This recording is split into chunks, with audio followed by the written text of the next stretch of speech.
모든 주일이 거룩하고 특별한 날입니다. 그런데 오늘은 좀 더 특별한 주일인 것 같습니다.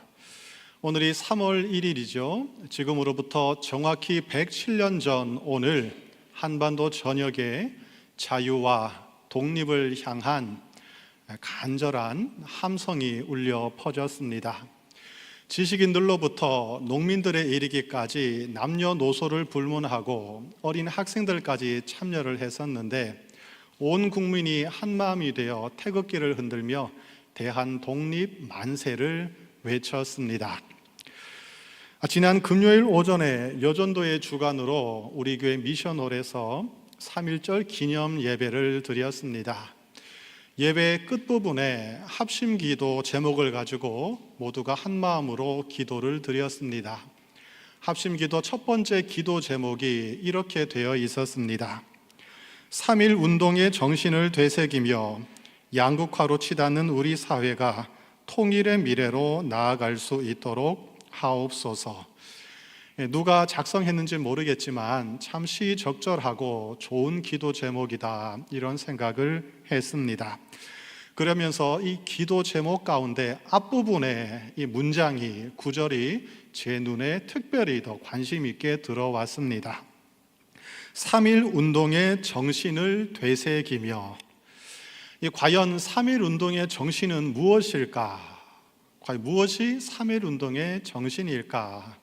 그렇게 생각하다가 저는 3.1 운동의 정신은 저항의 정신이구나, 이런 생각을 하게 됐습니다. 3.1 운동의 정신은 저항의 정신이겠구나. 당시 일제는 강력한 무단 통치를 시행하고 있었습니다. 치안을 확보한다는 명목으로 우리나라 전역에 일본 헌병 경찰들을 배치시켰습니다. 그들에게는 3개월 이하의 징역은 재판을 거치지 않고 그 자리에서 바로 처리할 수 있는 즉결 처벌권이 주어져 있었습니다. 그들은 칼을 차고 거리를 누비면서 분위기를 압도했습니다. 공포 분위기를 조성했습니다. 특히 그들은 조선인에게만 태형을 시행을 했었습니다. 태형은 엉덩이를 때리는 형벌이지 않습니까? 조선 태형령 13조를 찾아보니까 이렇게 되어 있었습니다. 본 영은 조선인에 한하여 적용한다. 일본에게는 적용하지 않고 조선인에게만 이 태형을 적용한다고 그들은 생각을 하고 적용을 했습니다. 또 일제는 언론, 출판, 집회, 결사의 자유를 억압하여 우리 민족의 입과 귀를 막는 우미라 정책을 펼쳤습니다. 우리가 잘 아는 것처럼 토지 사업을 벌여서 우리 민족의 토지와 자원도 수탈해 갔습니다. 이 3.1 운동은 이러한 일본의 일제의 불의한 압제, 폭력에 항거하는 비폭력 저항 운동이었습니다. 이것이 바로 3.1 운동이었습니다. 그런데 3.1 운동의 이 저항 정신에 관해서 생각을 하면서 저는 십자가를 다시 묵상해 보았습니다. 그러면서 예수 그리스도의 십자가 안에도 저항의 정신이 들어있다는 사실을 다시 기억하게 되었습니다. 예전에 신학교를 다닐 때 배웠던 내용, 책을 읽으면서 배웠던 내용인데 예수 그리스도의 십자가 안에 바로 저항의 정신이 들어있다는 사실을 다시 되새기게 되었습니다. 그래서 오늘 설교 제목을 사순절에 마주하는 저항의 십자가로 정했습니다. 제목을 좀 다르게 해도 동일한 의미가 될 것입니다. 3.1절에 마주하는 저항의 십자가, 모두 동일한 의미입니다. 작년 사순절에 우리는 5번에 걸쳐서 십자가의 의미에 관해서 살펴보았습니다. 대속의 십자가, 사랑의 십자가, 희생의 십자가, 겸손의 십자가, 또 나를 따르라, 이런 제목으로 하나님 말씀을 선포했습니다. 작년에 다 다루지를 못했었는데 사실은 이 십자가 안에 저항의 정신, 저항의 의미가 들어 있습니다. 우리가 너무나도 잘 알고 있는 것처럼 예수님의 십자가는 인류의 죄를 대신 감당하신 대속의 십자가였습니다. 그런데 그와 함께 다른 한편으로 보자면 십자가는 예수님께서 이 땅에서 일관되게 살아가신 삶의 방식의 결과였습니다. 이게 무슨 말씀이냐면 예수님께서 그렇게 살지 않으셨다면 예수님은 십자가에 달려서 죽을 필요가 없었다는 말씀입니다. 예수님께서 그렇게 사셨기 때문에, 그러한 삶의 방식으로 살아가셨기 때문에 예수님은 십자가를 질 수밖에 없었다는 말씀입니다. 예수님께서는 당시 세상을 지배하던 악한 권력 구조와 그 구조의 정점에 있던 지도자들의 이 탐욕을 모른 채 하지 않으셨습니다. 만약 예수님께서 그들의 잘못을 모른 척 하시고 방관하시고 그냥 넘어가셨다면 예수님은 십자가에 달릴 필요가 없었을 것입니다. 바리새인과 서기관, 율법학자들의 종교적인 위선을 예수님은 날카롭게 비판을 하셨습니다.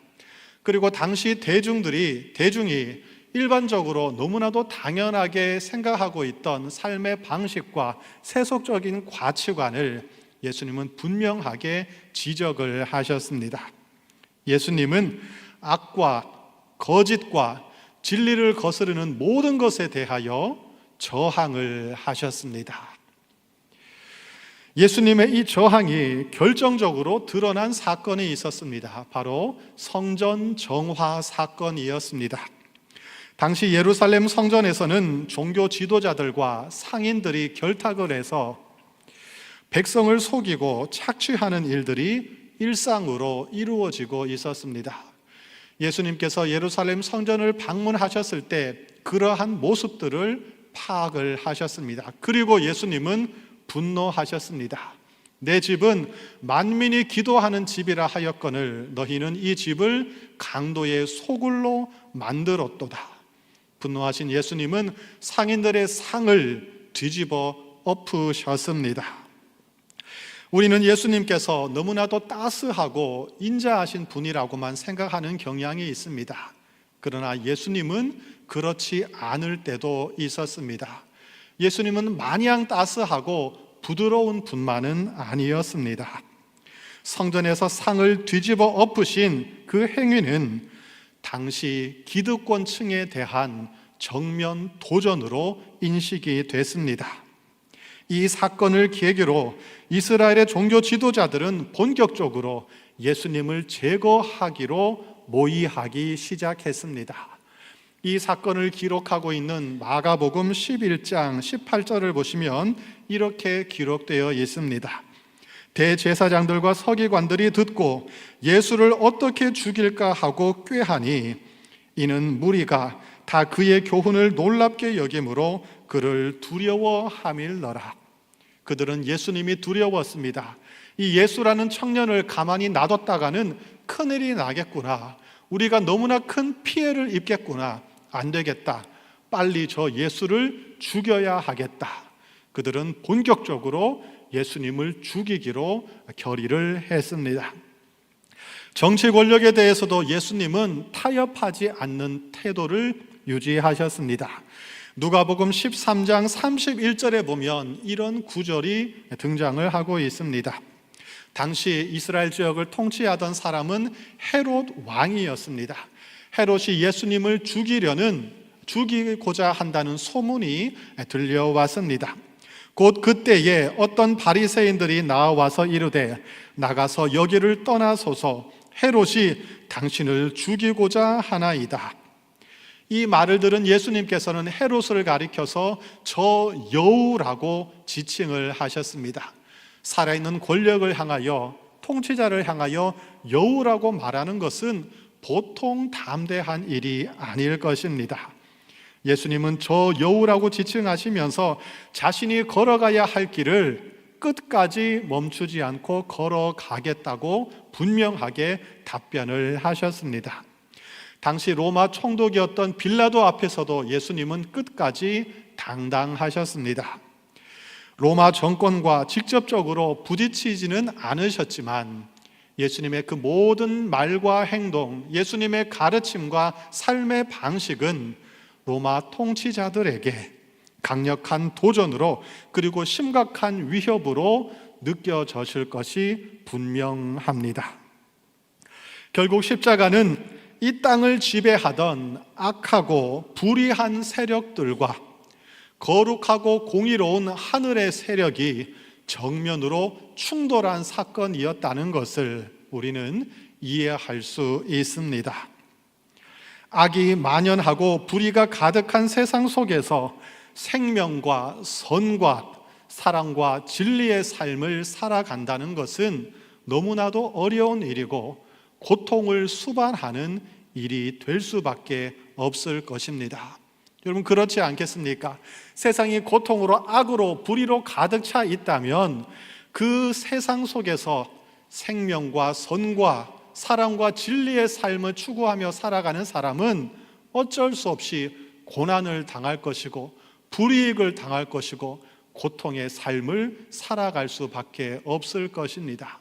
그래서 예수님은 자연스럽게 그 삶이 십자가로 귀결될 수밖에 없었습니다. 목사님들이 만나서 농담을 할 때가 있습니다. 이런 농담을 가끔 하는데요, 정말로 예수님처럼 살다가는 오래 살지 못합니다. 오래 살고 싶으면 적당히 사십시오. 목회 오래 하고 싶으면 적당히 목회하십시오. 물론 농담인데 이 농담이 사실이 아니라고, 현실이 아니라고 부인하기가 어렵습니다. 그러면서 참으로 씁쓸하다, 이런 생각을 하게 되는 것입니다. 우리 주님 예수께서는 불의에 거짓에 저항하는 삶을 살다가 가셨는데, 예수님을 믿는 우리들은 세상에 너무나도 쉽게 순응하며 비겁하고 나약하게 살아가고 있는 것은 아닌지, 그런 생각이 들 때면 참으로 부끄러울 때가 많습니다. 예수님을 믿는다는 것은 죄 용서의 은혜를 입는 것입니다. 그 은혜를 입고 그 안에서 감사하며 평안하며 행복하게 살아가는 삶입니다. 그런데 거기에서 끝이 아니지요. 예수님을 믿는다는 것은 예수님이 걸어가신 그 저항의 삶을 우리도 뒤따르겠다는 결단이기도 한 것입니다. 일제강점기에 저항의 십자가를 지고 살아갔던 참으로 훌륭한 수많은 우리의 신앙의 선배들, 선조들이 있었습니다. 많은 분들이 있었지만 오늘 설교 시간에 우리가 잘 알고 있는 2명의 이야기만 함께 살펴보도록 하겠습니다. 유관순 열사는 할아버지 때부터 복음을 받아들였고 자신이 살던 마을에 교회를 건립했던, 개척했던 기독교 가문에서 자라났습니다.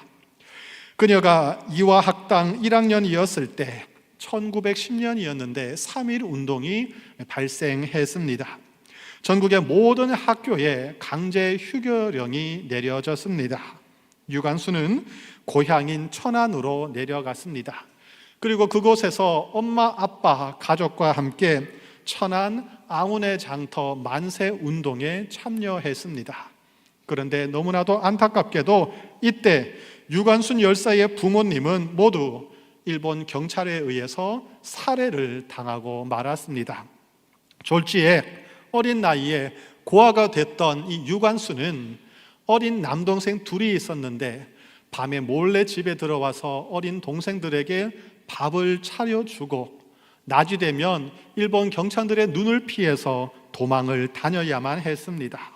하지만 결국 그녀는 체포되었고 공주 형무소에 갇히게 됐습니다. 그곳에서 먼저 잡혀온 친오빠 유우석을 만나게 됐습니다. 오빠는 부모님이 돌아가셨다는 사실을 아직까지 모르고 있었습니다. 부모님의 그 안타까운 소식을 오빠에게 전해주면서 유관순은 통곡을 하고 말았습니다. 그런데 오빠는 그 유관순을 향하여 이렇게 말했습니다. 우리가 무엇을 잘못했느냐? 우리는 잘못한 것이 없는데 울지 말아라. 이렇게 가르치며 호통을 쳤다고 합니다. 이후 유관순은 서대문 형무소로 옮겨졌고 모진 고문을 받아야만 했습니다. 그러나 끝까지 굴하지 않고 옥중에서도 대한 독립 만세를 불렀습니다. 1920년 9월 28일 그녀는 안타깝게 옥사하고 말았습니다. 그녀의 나이 17살이었습니다. 인터넷을 찾아보면 유관순 이야기는 거짓말이다. 또 반대로 유관순의 이야기를 너무나도 미화하며 과장하는 글들도 있습니다. 하지만 역사적 자료에 근거한 정확한 이야기입니다. 저는 이 이야기를 찾아보면서 유관순 열사의 가족 전체가 너무나도 훌륭한 사람들이었구나 이런 생각을 하게 됐습니다. 그들은 모두 독실한 기독교 신자였습니다. 애국자였고 독립운동가였습니다. 우리나라 국민이라면 누구나 존경할 만한 너무나도 훌륭한 사람이었습니다. 그런데 저항의 십자가를 지고 예수님을 따랐던 그들의 인생은 참으로 고달픈 인생이었습니다. 인간적으로 보자면, 세상적인 관점으로 보자면 너무나도 비참하고 참담했습니다. 한 가족이 한순간에 풍비박산이 나고 말았습니다. 저항의 십자가를 따르는 삶은 이처럼 고난을 감수할 수밖에 없는 삶이었습니다. 하지만 우리 하나님께서 그들의 수고를 기억해 주시고 저 천국에서 영광과 생명의 면류관을 씌워 주실 것을 믿습니다. 주기철 목사님은 나 외에는 다른 신들을 내게 있게 하지 말지니라 라는 십계명의 제1계명을 목숨보다 귀하게 실천했던 우리 한국 개신교의 자랑스러운 대표적인 순교자였습니다. 일제는 민족 말살 정치를 펴면서 신사참배를 우리 국민에게 강요했습니다. 특히 기독교인들을 감언 이설로 유혹하고 설득하고 협박했습니다. 일제는 신사참배가 종교 행사가 아니라 그냥 국가 의례일 뿐이라고 기독교인들을 설득했습니다. 일제의 강압과 위협에 굴복한 많은 이들이 신사참배를 하게 됐습니다. 그러나 주기철 목사님은 신사참배를 끝까지 거부했고 결국 수감이 되고 말았습니다. 가족이 목사님을 면회하러 왔을 때 일제는 가족이 보는 앞에서 목사님을 구타했습니다. 그뿐만이 아니었습니다. 이번에는 목사님이 보는 앞에서 면회 온 노모와 부인을 구타했습니다. 일제는 못이 박힌 판자 위에 목사님을 걷도록 했습니다. 모디를 걸으면서도 목사님은 끝까지 예수님을 부인하지 않았습니다. 어떠한 고문도 목사님의 강한 의지를 꺾을 수 없다는 것을 깨닫게 된 일제 이 형사들은, 경찰들은 이제는 목사님을 회유하기 시작했습니다. 그들은 이렇게 말했습니다. 목사님, 당신을 풀어주기 위해서는 우리도 무슨 근거가 있어야 되지 않겠습니까? 근거를 남겨야 하니까 좀 도와주세요. 직접 신사참배를 하지 않아도 괜찮습니다. 우리가 당신을 차에 태워서 이동할 때 저 멀리 신사가 보이면 그냥 고개만 이렇게 까딱 해주십시오. 그러면 당신을 풀어주겠습니다. 그런데도 목사님은 흔들리지 않았습니다. 고문을 이기지 못하고 목사님은 해방 전인 1944년 4월 21일 46세의 일기로 옥중에서 순교하셨습니다.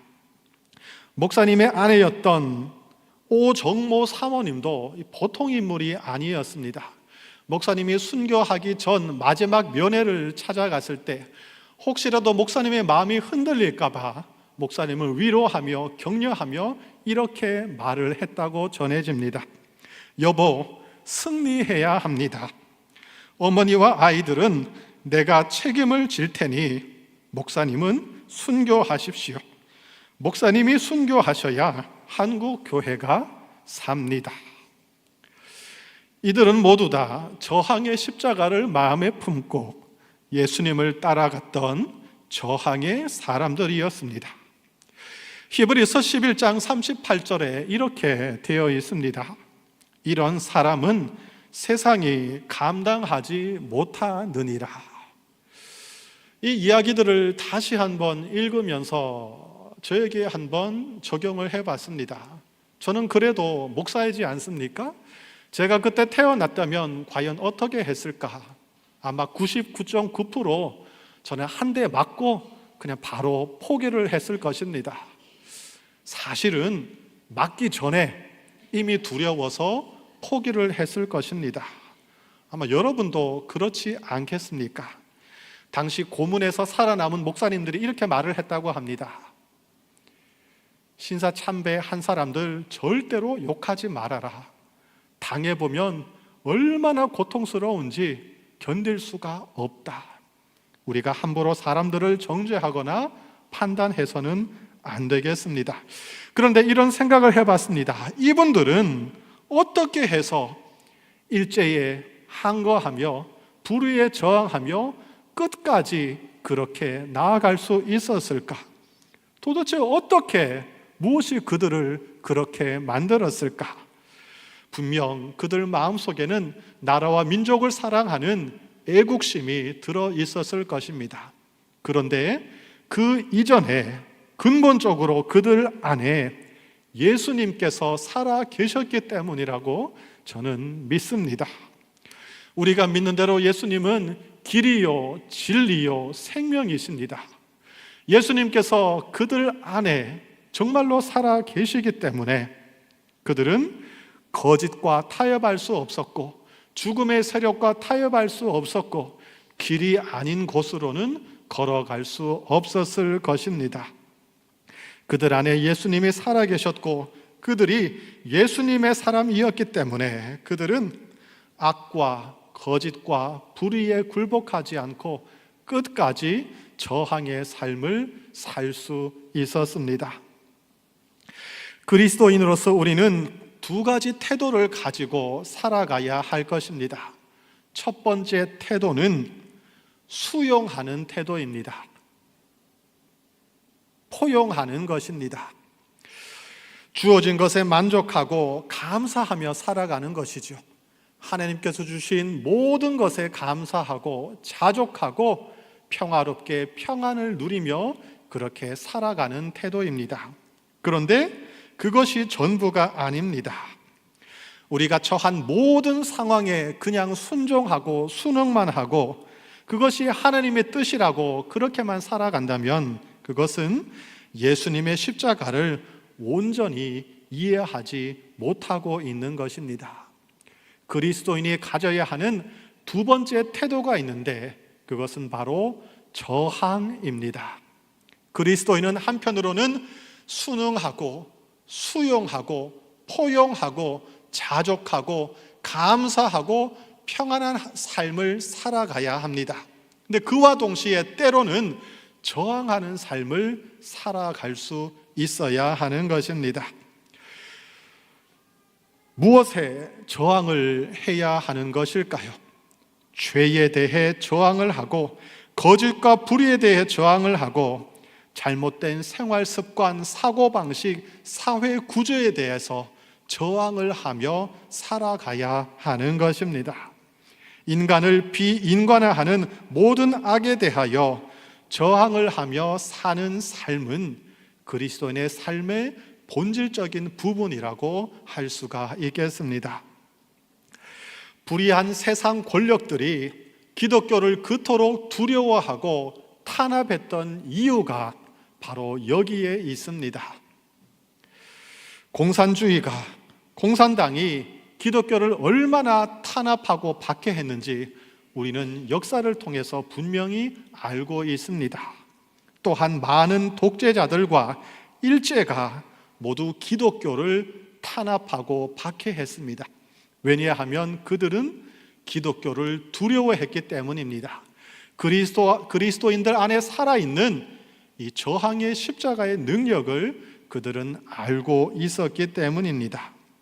기독교 신앙은 그들이 구축한 절대 권력을 무너뜨릴 수 있는 강력한 힘을 가지고 있습니다.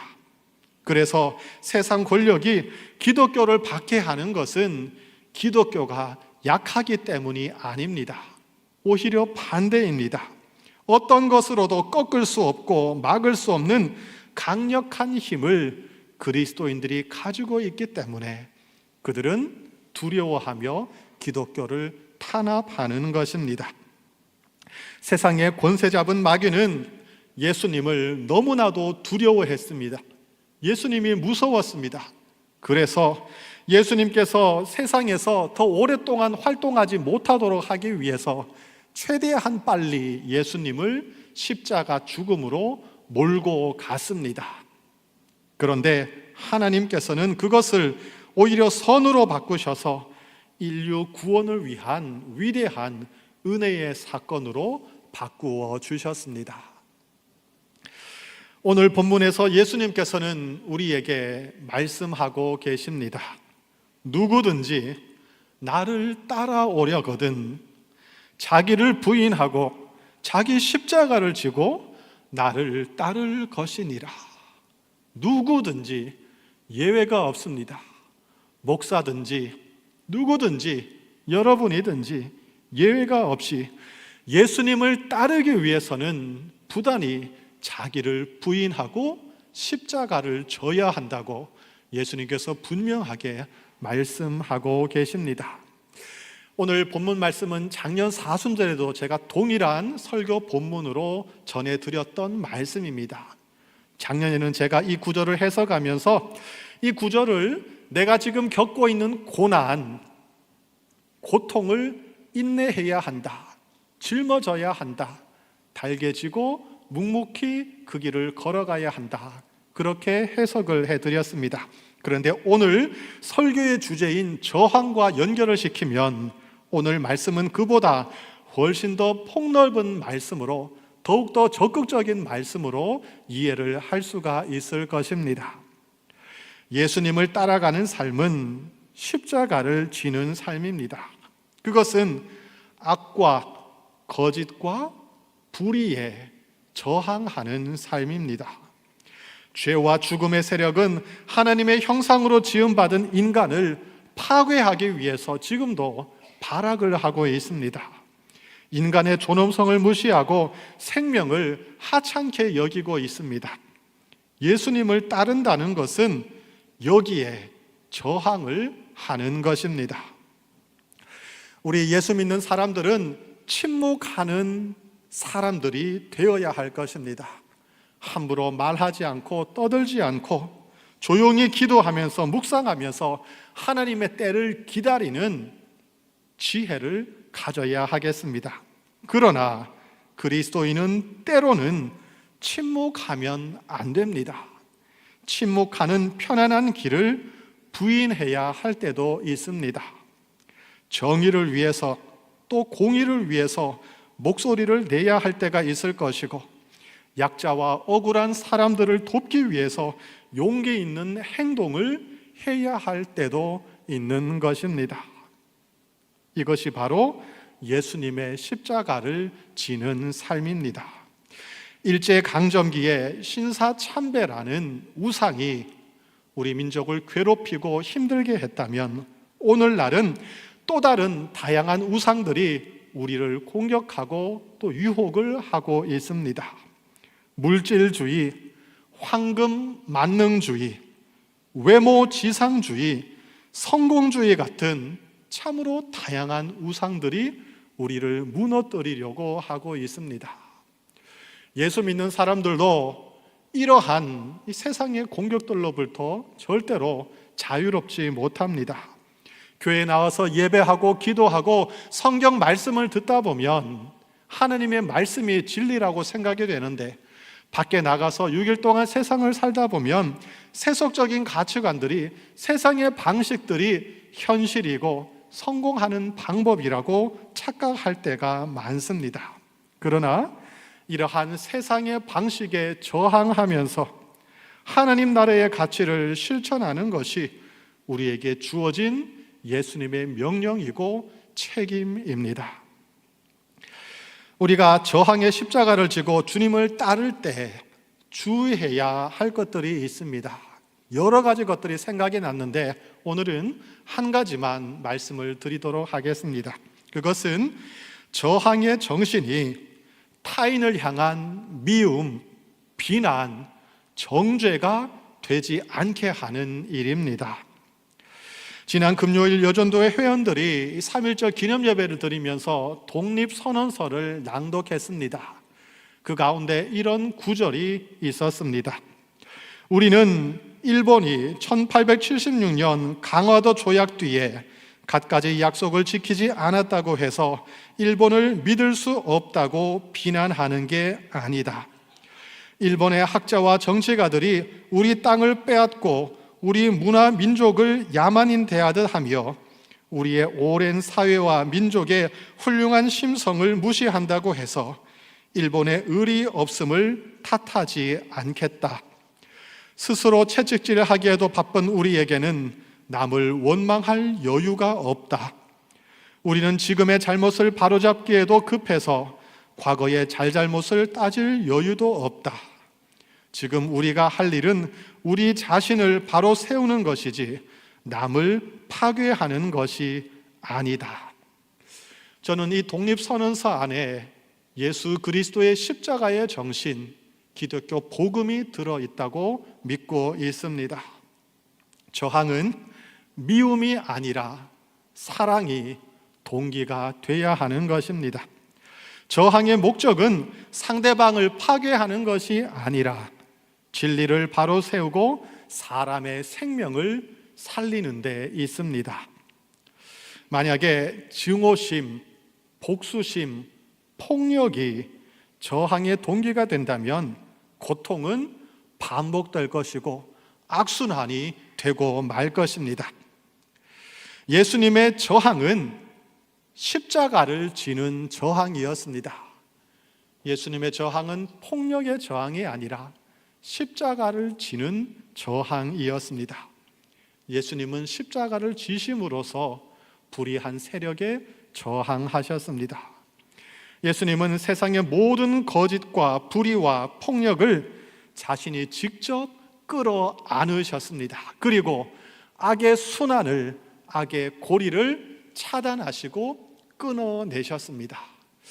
우리가 경험해서 다 알고 있지만 악은 아주 독특한 특징을 가지고 있습니다.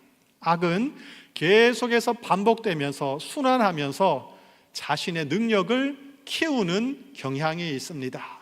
계속해서 악이 순환되는데 그러면 악이 재생산되고 확대가 되는 것입니다. 다른 사람이 나를 한 대 때리면 나는 두 대를 때립니다. 그러면 그 자녀가 나를 네 대를 때리겠죠? 그럼 내 자녀들은 그에게 8대를 때릴 것입니다.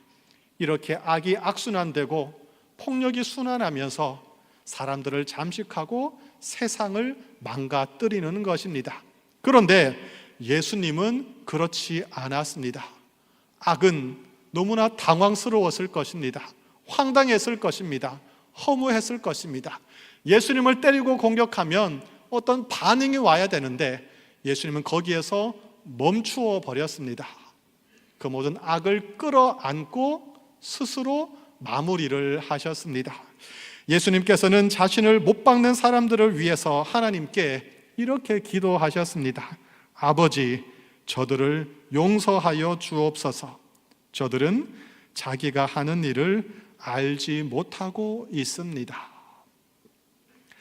오늘 이 설교를 준비하면서 사실 좀 힘들었습니다. 왜냐하면 그래서 뭐 어떻게 해야 되는가? 설교를 듣는 우리 성도님들은 오늘 설교를 어떻게 이해하고 적용할 수 있을까? 사실 쉽지가 않습니다. 우리에게 무슨 힘이 있겠습니까? 하루하루 일상의 삶을 살아가기에도 너무나 바쁘고 피곤한 사람들인데 우리가 무슨 불의에 저항을 하고 무슨 일을 하며 살아갈 수가 있겠습니까?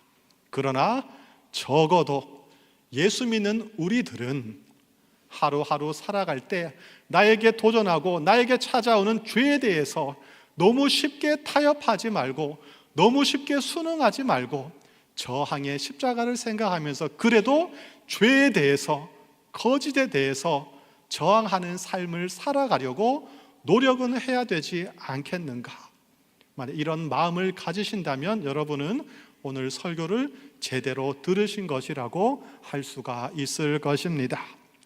예수님은 사랑, 용서, 희생, 그리고 자기 부인이라는 최고의 저항을 통해서 죄와 죽음과 폭력의 세력을 물리치셨습니다. 사순절을 보내고 있는 우리들도 예수 그리스도의 저항의 십자가를 지고 죄와 거짓과 불의와 폭력에 저항하며 예수님을 따라가는 복된 인생을 살 수 있기를 부탁드립니다. 기도하겠습니다.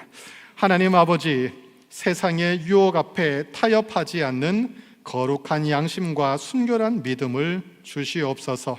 주님께서 허락하신 모든 것을 감사함으로 받고 자족하는 법을 배우게 하시되 우리가 저항해야 할 것들에 대해서는 저항할 수 있는 용기와 결단력을 갖게 하여 주시옵소서. 죄와 거짓과 불의와 폭력에 주눅들지 않게 도와주시고 저항의 십자가를 지고 우리도 예수님을 따라 걷게 하시어서 마침내 영광과 승리와 생명의 면류관을 쓸 수 있도록 은혜 베풀어 주시옵소서. 예수님의 이름으로 기도드립니다. 아멘.